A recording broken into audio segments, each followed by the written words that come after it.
Hello and welcome to episode number 3. Episode number 3 of Just Flying. I said with this little series that wherever we landed at the previous episode we'd start at the same place in the next one. Back at Yellowhouse Farm again. What a lovely day it is. Flying the Yak today. If you have a search for Project Yak, you should find this easily enough. It's a very nice freeware aircraft. Even though I hardly ever fly it, so I don't really know what I'm doing with it. And this one's a bit, well, definitely kind of by feel, really. Even things like the speed, that's in kilometres rather than knots. So certainly will be making it up as I go along. First thing is hopefully we can get airborne before we run out of runway and take out all the docks at the end. Bump at the runway and up. Yeah, no problem. Very easy. I do quite like flying these bigger kind of aircraft around South Fiordland. Well, this whole South Fiordland scenery was actually built for me to fly a Baron around it. So if you've got a proper bush flying kind of aircraft with slower speeds and short field performance, things are a lot easier. If you come around here in something like a Baron, at higher speeds things happen quickly. It's not really designed to be landing on uneven dirt strips. Just adds to the chaos and the panic, and I kind of like that. That makes it more fun for me. So I thoroughly would recommend something like a Baron. But mate, that's up to you. The Bottom Misery Hut seemed to go down quite well. I was actually just searching for new airstrips on the map and found that name. Just amused me and gave me an idea for a stupid video, so that's all it was supposed to be, really. Until a few people mentioned actually wanting to go there, so ended up adding some airfield scenery to it. I think it's come out very nicely, actually. Very much a South Fiordland kind of feel to that one. In actual fact, that helipad, you will get to see that again. Was already half built for one of the new places that I'm adding to South Fiordland, so you will see either that or something very much like it again in South Fiordland when the next update comes along. Still hoping for a Christmas-ish kind of release for the next big upgrade. With plenty of new places for you to go and see, so it'll be a good one. Hopefully worth waiting for. But talking of scenery, that's a story you might not know. I mentioned this to a friend of mine, Vincent, recently, and I don't think I've told anybody actually before. The X-Plane 11, that was the first X-Plane I ever had. Previous to that, I had the FS9 flight sim. Used that for years and years, never bothered upgrading to FSX or P3D or any of those kind of things. And had a few bits of nice payware scenery for some bigger places like the Kai Tak Airport in Hong Kong, some nice stuff around Europe. And also had, I think the guy's name was something like Holger Sandyman, who did a big freeware scenery package called Glacier Bay. And there's 2 payware add-ons as well, which I've got. Although interestingly, I thought his freeware one was actually bigger and better than his payware stuff, but that's a different story. Yeah, that was a whole area around southern Alaska, with some bigger airports and some bush flying kind of places, and really enjoyed using all that for years. So when I finally did come to X-Plane, I had to look in the download section to see if there were the same kind of airfields around, just to try and recreate that sort of thing again.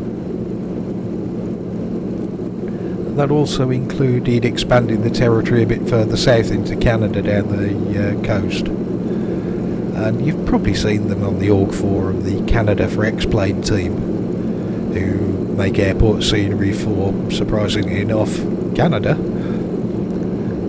I downloaded a couple of their airports. One of them came with a satellite image as a ground polygon. On that polygon there was a couple of parked aircraft, so it didn't look too good in game. There was the blurry image of those. Now I've got some software called Paint Shop Pro, so I use that for all my repaints, and I could tidy that up very easily. So I actually sent the Canada for X-Plane team a message to say, look, I've got the software and all the bits and pieces to tidy that up and repaint it. If you'd like me to do that with this one or with any others, very happy to assist, just let me know. So I did get a reply from them then. I said, yeah, thanks for the offer, but no, we're doing okay, so don't really need your help, so thanks anyway, but no. So that was the end of that. And not long afterwards, discovered the Lindemann Ortho. Started flying in New Zealand, absolutely loved it, and been here ever since. But it's strange to think about that, because if the Canada for X-Plane team had said yes, I'd have repainted that one polygon, probably then done some others, possibly started doing a bit of airport building for them, possibly even joined the Canada for X-Plane team. And I think by now quite a bit of the west coast of Canada and southern Alaska, that would be full of my airport scenery instead of New Zealand. So if you like my NZ scenery, in a strange way you've got the Canada for X-Plane team to thank for saying no, or I might not be here otherwise. Actually, I'm very glad that they did say no. I think New Zealand's a brilliant place to do a bit of sim flying around. All sorts of variety, from the bigger towns and cities, the regional kind of places, or stuff like this with the mountains and the valleys and bush flying. There's lots of variety all in a fairly small area, so I think it's brilliant. Yeah, there's a little building just at the entrance to the Florence River Valley. Got the South Fiordland scenery, you've probably seen that already. And if you haven't, then it might be worth a look, see what's written on it. And yeah, Florence Valley, that's where we go, in Florence Valley Airstrip, or Florence River Airstrip, whatever I called it. So getting ourselves setting up for the landing. As I said, I don't really know what I'm doing with it. Oh fuck, that's the runway. Oh crap. Gear, flaps, side slip, anything else I can think of to lose some speed and altitude quickly. Shit, I thought it was beyond that next ridge, not this one. Okay, miles away. What we can do, line off, down. Jesus Christ. Okay, we're down. Alright, where's the replay button?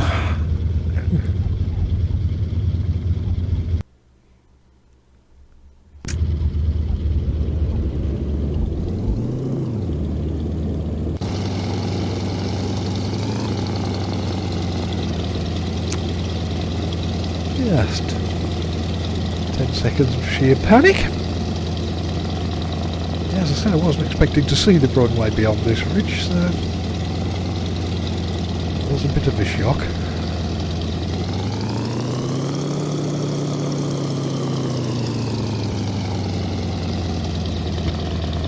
I'll tell you what, little bounce, but 3 wheels on the runway, that could have been a lot worse. Well, I say that, with episode 2 had a runway overrun. Episode 3 was whatever that was. Yeah, I think this Just Flying series is turning into an educational series of how not to fly a plane.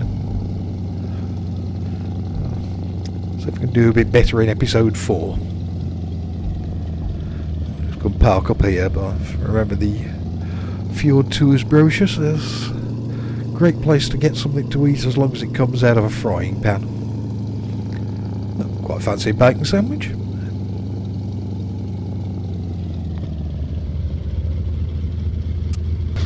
I actually made myself hungry now saying bacon sandwich out loud. I kind of want one.